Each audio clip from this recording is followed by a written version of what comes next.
અમદાવાદનો બોપલ એટલે મેયરનો મત વિસ્તાર, જ્યાં હાલ પાણી જ પાણી છે. ત્યાંના એક રહીશે એક વિડીયો બનાવીને કર્યો છે વાયરલ.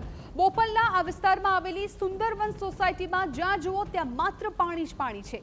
રહીશોનો દાવો છે કે 21 વર્ષમાં પહેલીવાર આટલું પાણી અહીં ભરાયું હશે અને હવે વરસાદ બંધ થયા પછી પણ પાણી નિકાલની કોઈ કામગીરી અહીં કરવામાં નથી આવી. આક્ષેપ છે કે અહીં મેયર ફરક્યા પણ નથી. સ્થાનિકોએ તાત્કાલિક પાણી નિકાલની વ્યવસ્થા કરવાની કરી છે માંગ.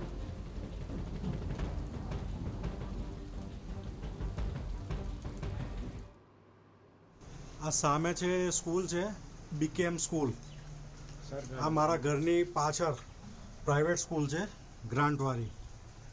એ પણ બી આખી ભરાઈ ગયું છે પાણીમાં. આ મારું ઘર છે. ઘરની અંદર પાણી લગભગ 1 ફૂટ છે.